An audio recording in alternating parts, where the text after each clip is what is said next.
Assalamualaikum warahmatullahi wabarakatuh. Perkenalkan, kami dari kelompok 2 akan membahas tentang digital marketing. Sebelumnya, saya selaku moderator akan memperkenalkan anggota kelompok kami, yaitu Ahmad Dabi Maulana, Androjani Jonanda, Muhammad Fatur Rahim, Dina Fisna Ridwan, Noveria, Lutfi Jamiatul Kuimiyah, dan saya sendiri Bintang Galherang. Topik pembahasan kami yaitu apa itu digital marketing, perencanaan pemasaran digital, analisis situasi, pengaturan objektif, strategi digital marketing, karakteristik digital marketing, taktik digital marketing, dan controlling. Untuk menghemat waktu, langsung saja kita mulai pembahasannya.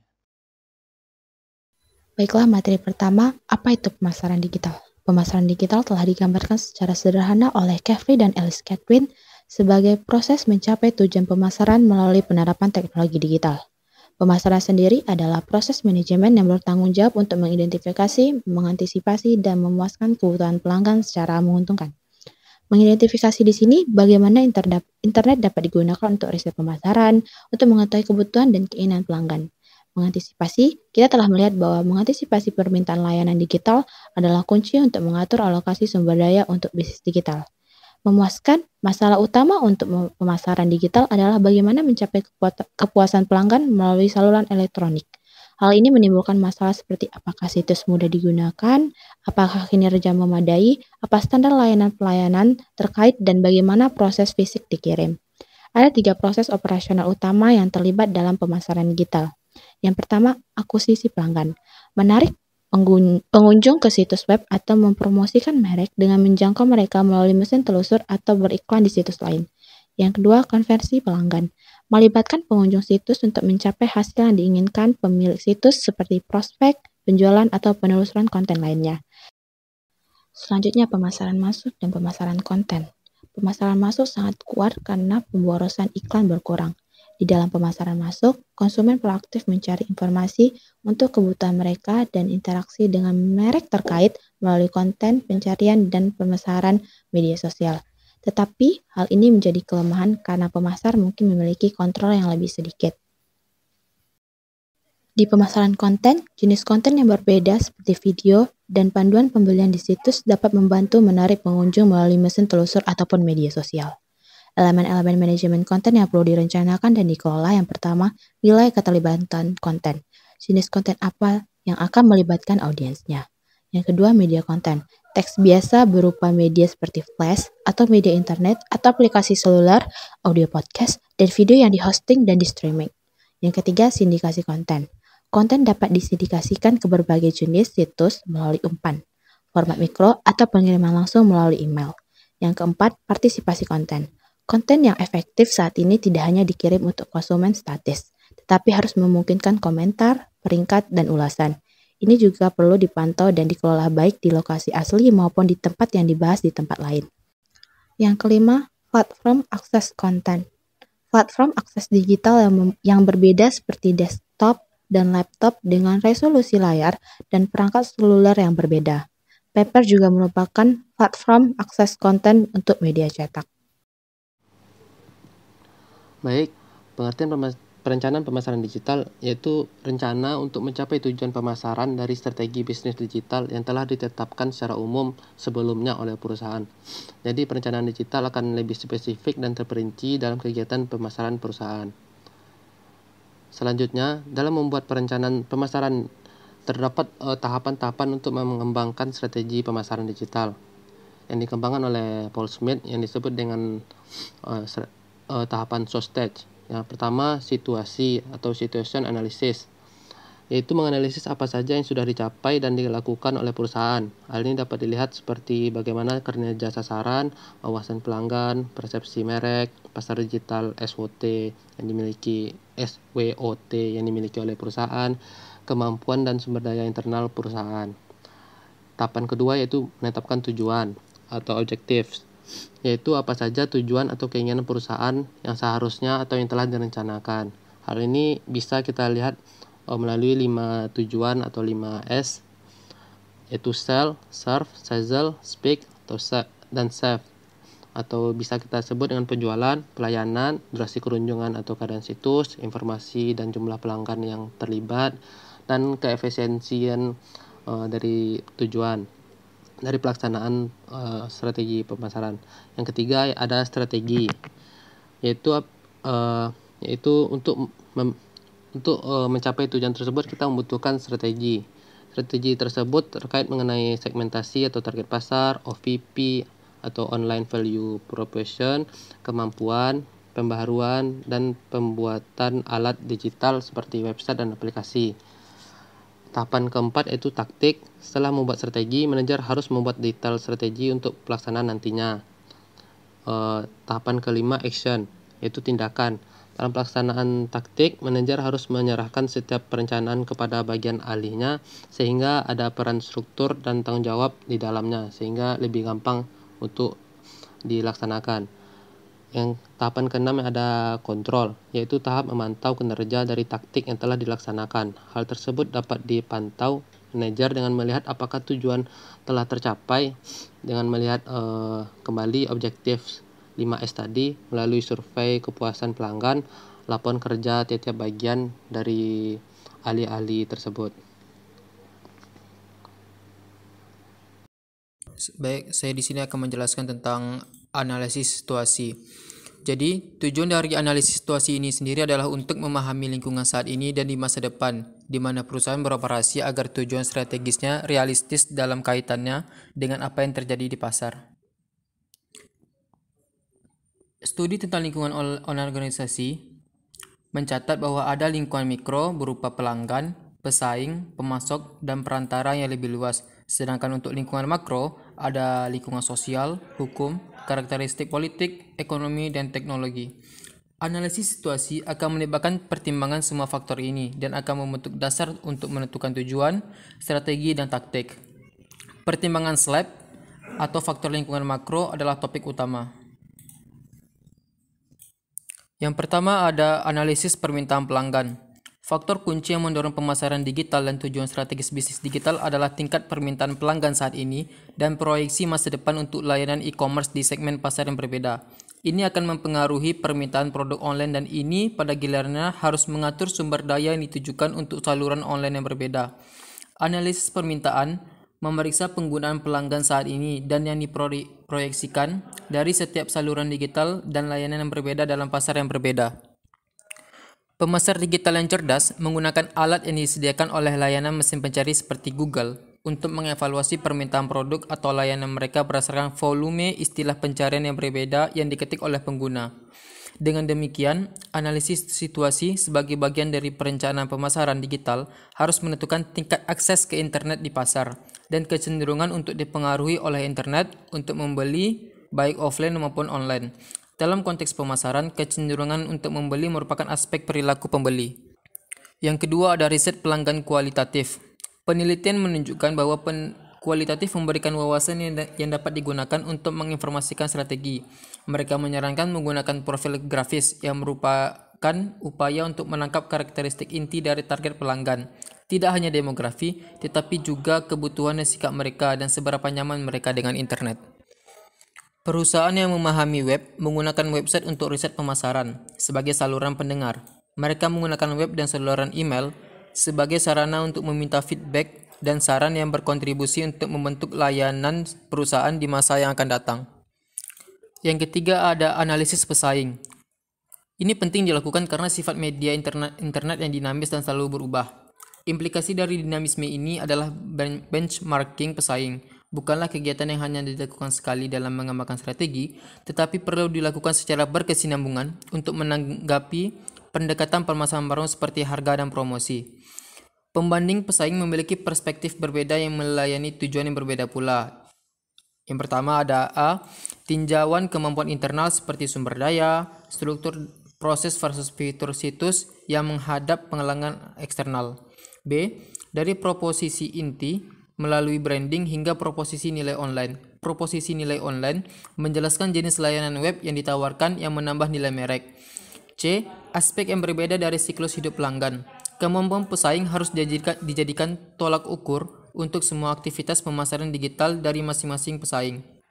ini harus dinilai dari sudut pandang segmen atau persona pelanggan yang berbeda, mungkin melalui sesi kegunaan. D. Kualitatif ke kuantitatif. Penilaian kualitatif dilakukan melalui survei dan fokus kelompok, sedangkan analisis kuantitatif dilakukan oleh auditor independen atas data di seluruh akuisisi pelanggan. Yang E. Ada di dalam dan di luar sektor. F. Langkah-langkah keuangan dan non-keuangan. Melalui peninjauan sumber intelijen kompetitif seperti laporan perusahaan atau pengajuan pajak, informasi tambahan mungkin tersedia tentang omset dan laba yang dihasilkan oleh saluran digital si pesaing. G. Dari pengalaman pengguna hingga evaluasi ahli. Penelitian benchmarking harus mengambil dua perspektif alternatif, dari ulasan pelanggan aktual tentang kegunaan, hingga evaluasi ahli independen. Selanjutnya ada analisis perantara atau influencer. Pentingnya perantara berbasis web seperti penerbit atau situs media dalam mengarahkan lalu lintas ke situs web organisasi atau mempengaruhi pengunjung saat mereka mengonsumsi konten. Analisis situasi juga akan melibatkan identifikasi perantara yang relevan untuk pasar tertentu.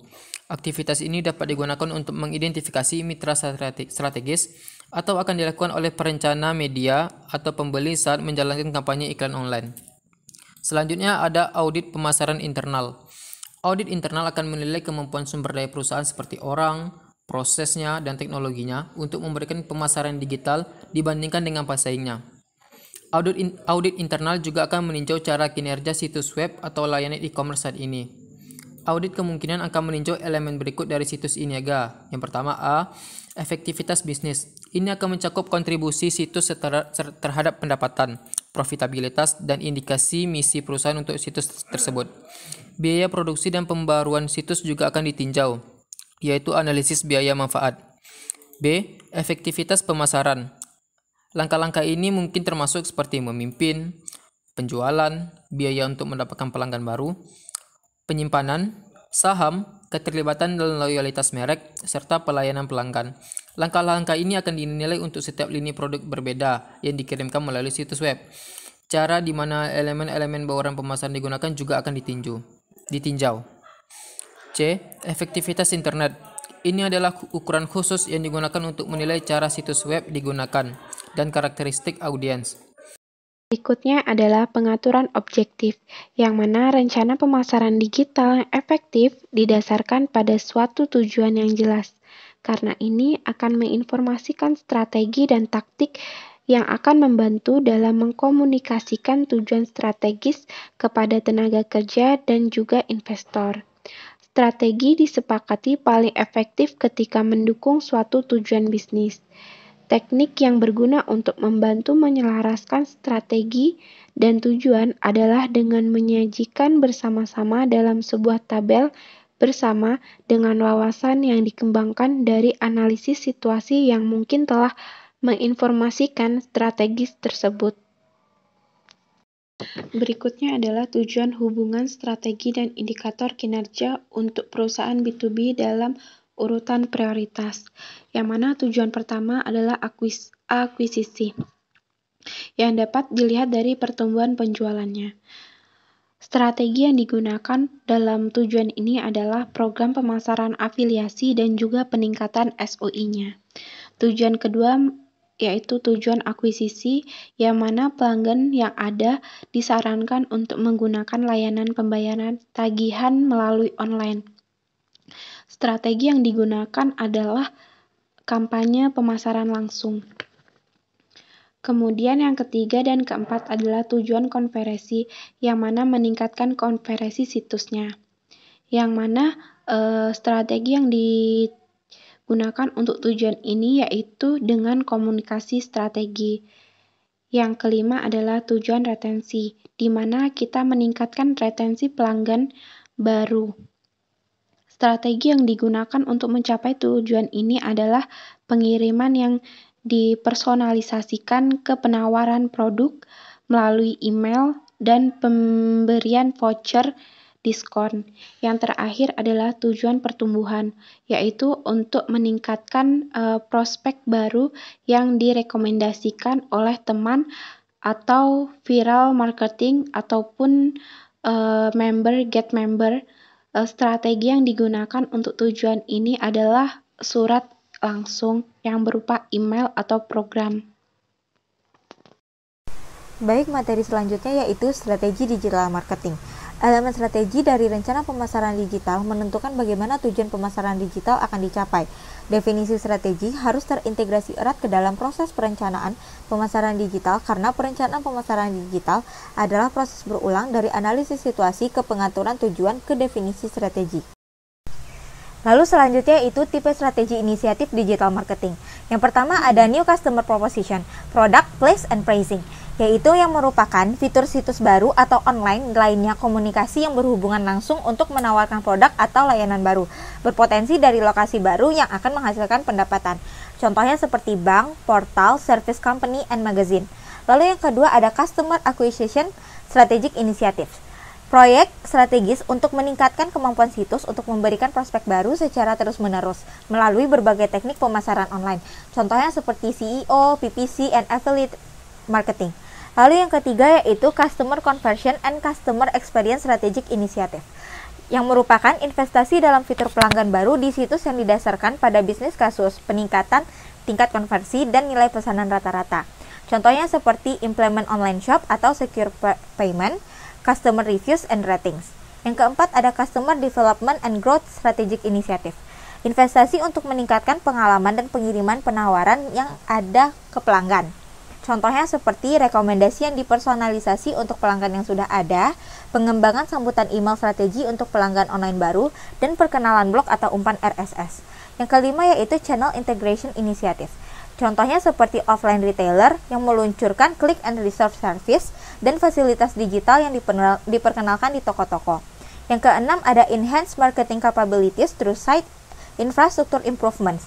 Ini biasanya melibatkan back-end or back-office features yang tidak akan terlihat kepada pengguna situs, tetapi akan membantu dalam pengelolaan atau administrasi situs. Contohnya seperti CRM or personalization, content management system, and performance improvement. Lalu selanjutnya yaitu Market and Product Positioning. Internet menawarkan peluang baru untuk menjual produk baru ke pasar baru. Ini menyajikan alternatif strategis yang dapat dievaluasi dengan menggunakan 4 opsi. Yang pertama penetrasi pasar, yang kedua pengembangan pasar, yang ketiga pengembangan produk, dan yang terakhir yaitu pengembangan pasar dan produk diversifikasi bervariasi. Mungkin juga ada pilihan untuk produk digital baru yang dapat mencakup produk informasi yang dapat dikirimkan melalui web. Produk tersebut mungkin tidak dikenakan biaya, tetapi akan menambahkan nilai produk yang sudah ada. Menurut Ghosh pada tahun 1998, menyarankan untuk mengembangkan produk baru atau menambahkan nilai digital kepada pelanggan. Selain itu, Ghosh juga menyarankan bahwa perusahaan harus memberikan nilai digital gratis untuk membantu membangun audiens. Lalu selanjutnya yaitu Target Market Strategis. Target pemasaran strategi merupakan evaluasi dan pemilihan segmen yang sesuai dan pengembangan penawaran yang sesuai. Ada 4 tahap target pemasaran. Yang pertama segmentasi, identifikasi pelanggan, kebutuhan, dan segmen pasar. Yang kedua target pemasaran, evaluasi dan pilih segmen sasaran. Yang ketiga pemosisian, yaitu identifikasi proposisi untuk setiap segmen. Dan yang terakhir tahap perencanaan, menyebarkan sumber daya untuk mencapai rencana. Selanjutnya yaitu pendekatan penargetan dan segmentasi untuk kampanye digital. Variabel penargetannya ada 6. Yang pertama, hubungan dengan perusahaan. Kampanye sering ditujukan untuk menargetkan kontak baru atau kontak yang sudah ada, tetapi beberapa komunikasi dapat mencapai keduanya. Lalu yang kedua yaitu segmentasi demografis. Ini biasanya didasarkan pada usia, jenis kelamin, atau kelompok sosial. Demografi ini juga dapat digunakan untuk membatasi atau memfokuskan kepada siapa iklan akan ditampilkan. Selain itu, dari hal ini, untuk ke bisnis, itu dapat mencapai segmentasi yang berdasarkan ukuran perusahaan, industri yang dilayani, anggota individu dari unit pengambilan keputusan. Lalu yang ketiga yaitu segmentasi psikografis atau sikap. Sikap terhadap risiko dan nilai saat membeli, misalnya pengadopsi awal, loyal terhadap merek, atau sadar harga. Yang keempat yaitu nilai. Pelanggan dengan nilai lebih tinggi ditujukan dengan nilai pesanan rata-rata yang lebih tinggi dan nilai masa pakai pelanggan yang dimudahkan lebih tinggi akan sering menjamin komunikasi terpisah dengan penawaran yang berbeda. Seperti contohnya, pelanggan berharga dapat ditargetkan dan diberikan promosi khusus sebagai bagian dari VIP atau klub pelanggan. Yang kelima yaitu tahap siklus hidup.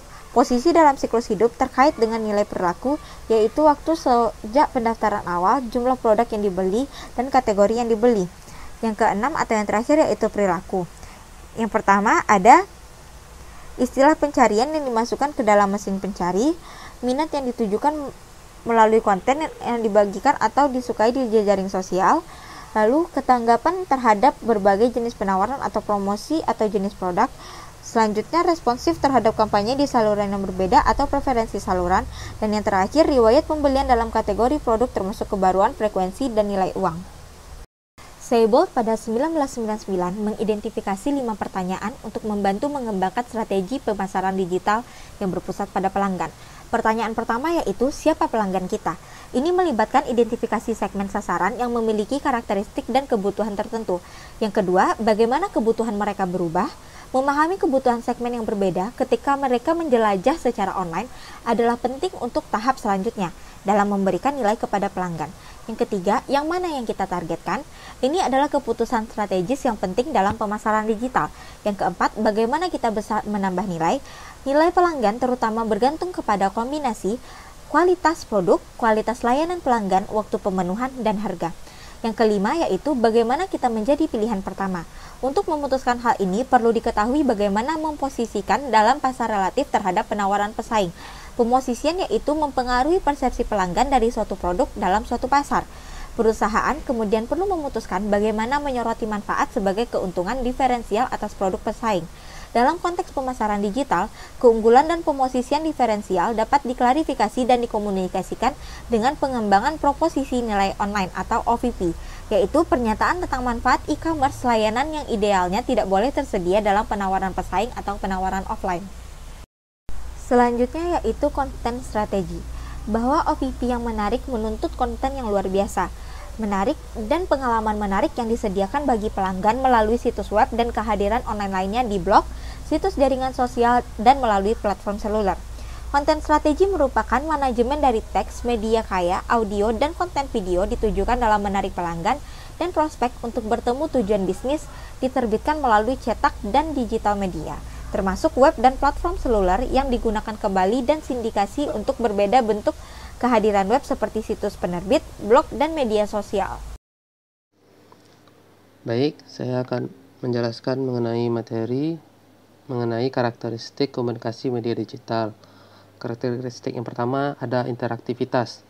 Pada media tradisional seperti TV, koran, dan radio, memiliki keterbatasan dalam interaksi antara calon pelanggan dan perusahaan, di mana perusahaan hanya akan memberikan dorongan pada calon pelanggan. Namun pada media digital hal tersebut sudah dapat ditingkatkan, di mana calon pelanggan sudah dapat melakukan kontak kepada perusahaan seperti mencari informasi, bahkan menghubungi perusahaan langsung. Setelah itu perusahaan akan berusaha untuk menarik calon pelanggan dengan menyiapkan media yang menarik dan penjelasan produk yang disediakan. Karakteristik kedua yaitu kecerdasan. Media digital pada saat ini juga dapat digunakan sebagai pengumpulan riset pemasaran yang relatif murah, terutama untuk tentang persepsi pelanggan mengenai produk dan pelayanan mereka. Dan internet dapat digunakan untuk menciptakan umpan balik dua arah yang biasanya tidak terjadi di media-media lainnya. Terdapat dua cara yang biasanya dilakukan oleh perusahaan untuk mengetahui persepsi pelanggan, seperti melalui kuesioner dan riset pemasaran sendiri. Selanjutnya, karakteristik yang ketiga yaitu individualisasi. Dengan adanya media digital, perusahaan dapat membagi golongan pelanggan mereka berdasarkan minat dan karakteristik individu tiap pelanggan. Jadi akan dikotak-kotakkan pelanggan tersebut. Setiap pelanggan yang mengakses sistem mereka diprofilkan sesuai dengan bidang minat produk dan informasi yang menggambarkan peran-peran pelanggan tersebut dalam unit pembelian ketika mereka mengunjungi situs atau mencari informasi mengenai perusahaan. Karakteristik yang keempat itu integrasi. Dengan adanya media digital, ruang lingkup untuk komunikasi pemasaran akan berkembang. Peran digital komunikasi, perannya yaitu komunikasi dengan pelanggan dan mitra lainnya dapat dipertimbangkan dengan baik dan dua perspektif. Perspektif yang pertama itu arah organisasi ke pelanggan, yaitu bagaimana perusahaan melakukan proposisi untuk produk dan layanan perusahaan kepada pelanggan baru dan yang sudah lama untuk mempertahankan pelanggan tersebut. Perspektif kedua yaitu pelanggan kepada organisasi, itu bagaimana perusahaan untuk memberikan layanan pelanggan kepada calon pelanggan. Karakteristik yang kelima ada restrukturisasi industri. Restrukturisasi industri adalah tindakan merorganisasi struktur hukum, struktur kepemilikan, struktur operasional, atau struktur lainnya dari sebuah perusahaan agar perusahaan tersebut dapat lebih menguntungkan atau agar lebih sesuai dengan kebutuhan, di mana digitalisasi akan membantu proses setiap strukturnya agar mempermudah hubungan mereka dengan pelanggan atau sesama mereka dalam berkomunikasi. Karakteristik keenam yaitu kemandirian lokasi. Dengan adanya digitalisasi tersebut, perusahaan mengalami peningkatan jangkauan komunikasi sehingga dapat menjangkau pasar global. Hal ini memberikan peluang untuk menjual ke internasional yang sebelumnya tidak dapat diakses. Namun hal tersebut harus diiringi dengan adaptasi dengan target-target pasar yang diinginkan agar tidak menimbulkan konflik, terutama dengan calon mitra yang berada di target pasar.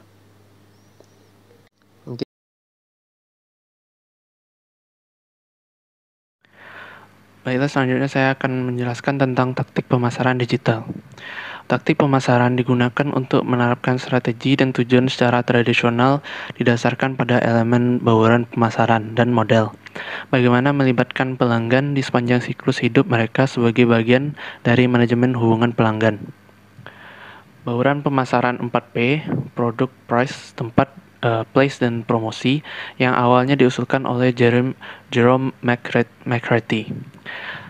Masih digunakan sebagai bagian penting dari implementasi pemasaran. Strategi oleh banyak praktisi, 4P telah diperluas ke 7P dengan memasukkan 3 elemen lebih lanjut yang lebih mencerminkan penyampaian layanan, yaitu orang, people, proses, dan proof. Berikut merupakan konsep ekor panjang. Konsep ekor panjang merupakan distribusi frekuensi yang menunjukkan variasi relatif dalam popularitas item yang dipilih oleh konsumen. Konsep ekor panjang juga berguna untuk mempertimbangkan peran produk, tempat, dan harga, dan promosi, seperti yang sudah dijelaskan dalam tabel di bawah ini. Selanjutnya saya akan menjelaskan tentang produk. Ada banyak alternatif untuk memvariasikan produk ketika sebuah perusahaan menyimakkan strategi online-nya. Keputusan produk yang berhubungan dengan internet dapat dibagi menjadi keputusan yang mempengaruhi produk inti dan produk diperpanjang.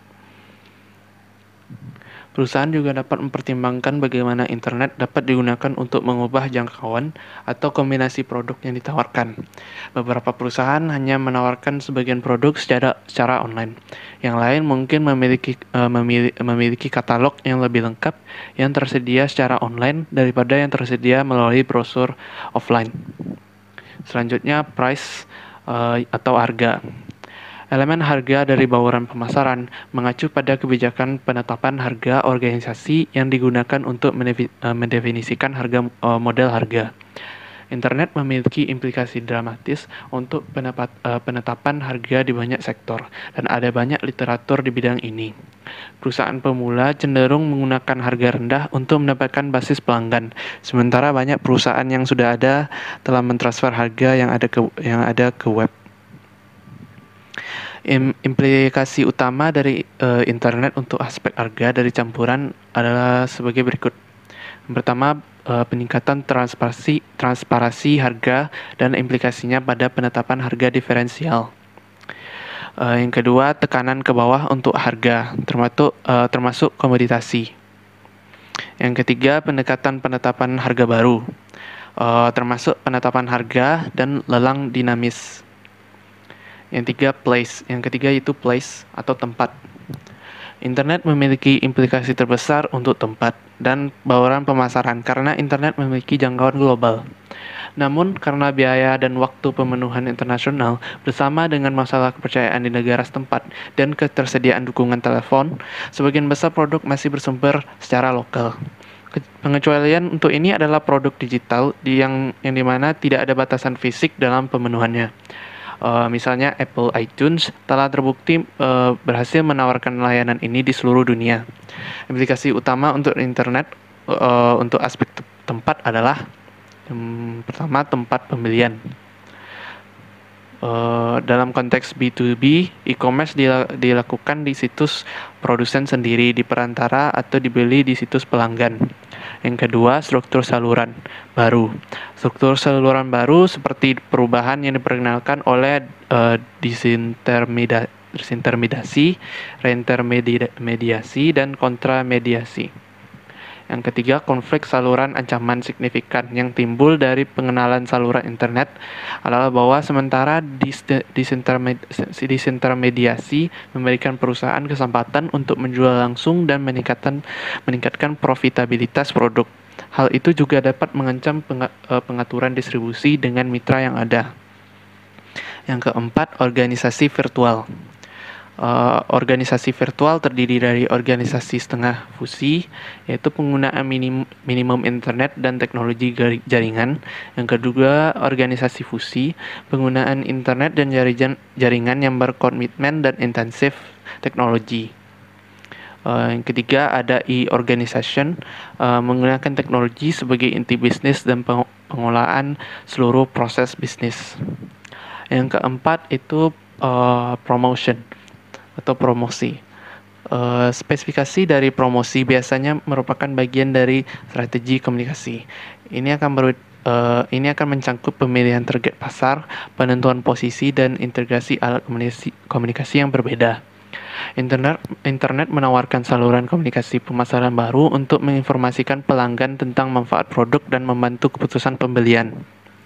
Pendekatan lain adalah melihat bagaimana internet dapat melengkapi berbagai kegiatan promosi seperti periklanan, promosi penjualan, PR, dan pemesanan langsung. Yang terakhir itu people, process, dan proof. Orang, proses, dan bukti fisik sangat penting untuk pemberian layanan karena penyampaian layanan merupakan aspek penting dari situs e-niaga. Memberikan layanan juga merupakan elemen penting dari branding online. Bukti fisik dapat diterapkan pada desain lokasi atau kemasan yang menyertai saat produk dikirimkan. Baiklah, materi selanjutnya yaitu merek online. Merek merupakan produk atau layanan yang dapat diidentifikasi, ditambah sedemikian rupa sehingga pembeli atau pengguna merasakan nilai tambah unik, yang relevan, yang paling sesuai dengan kebutuhan mereka. Selain itu, keberhasilan dihasilkan dari kemampuan untuk mempertahankan nilai tambah dalam menghadapi persaingan. Definisi ini menyoroti 3 karakter penting dari merek yang sukses yang perlu dihubungkan dengan lingkungan online. Yang pertama, merek tergantung pada persepsi pelanggan. Yang kedua, persepsi dipengaruhi oleh karakteristik nilai tambah produk. Yang ketiga, karakteristik nilai tambah perlu keberlanjutan. Organisasi harus mempertimbangkan bagaimana mereka dapat memenuhi kemungkinan janji merek. Yang pertama, janji kenyamanan. Membuat pengalaman pembeli lebih nyaman daripada dunia nyata atau dengan saingan. Yang kedua, janji pencapaian. Untuk membantu konsumen dalam mencapai tujuannya. Misalnya, mendukung investor online dalam pengambilan keputusan atau mendukung pelaku bisnis dalam pekerjaan sehari-hari. Yang ketiga, janji kesenangan dan petualangan. Ini lebih relevan untuk layanan B2C. Yang keempat, janji ekspresi diri dan pengakuan. Disediakan oleh layanan personalisasi seperti Yahoo. Yang kelima, janji memiliki. Disediakan oleh komunitas online. Yang selanjutnya adalah tindakan. Komponen tindakan, perencanaan pemasaran digital mengacu pada kegiatan yang dilakukan oleh manajer untuk melaksanakan rencana tersebut. Pertanyaan yang perlu diselesaikan saat menentukan tindakan meliputi berapa tingkat investasi di saluran internet yang cukup untuk memberikan layanan ini? Apa yang akan menjadi imbalannya? Pelatihan staf apa yang diperlukan? Tanggung jawab baru apa yang diperlukan untuk pemasaran internet yang efektif? Apakah perubahan struktur organisasi diperlukan untuk memberikan layanan berbasis internet? Kegiatan apa yang terlibat dalam membuat dan memelihara situs web? Pada tahap ini, rencana pemasaran digital akan diselesaikan untuk meringkas tindakan yang perlu dilakukan. Baik, cukup sekian dari saya. Terima kasih. Saya kembalikan kepada moderator. Oke, selanjutnya adalah elemen kontrol. Elemen kontrol dari rencana pemasaran digital dapat dicapai melalui kombinasi teknik tradisional seperti riset pemasaran untuk mendapatkan pandangan dan pendapat pelanggan, dan teknik baru seperti analisis file log server web yang menggunakan teknologi untuk memantau apakah tujuan tercapai. Controlling sendiri dapat diimplementasikan setelah elemen-elemen yang di atas telah diimplementasikan juga. Sehingga kita dapat memonitor dan menambahkan kebijakan ataupun mengurangi kebijakan yang akan kita terapkan setelah. Oke, sekian materi dari kelompok kami. Lebih dan kurang mohon maaf. Dan kami tutup dengan Assalamualaikum warahmatullahi wabarakatuh.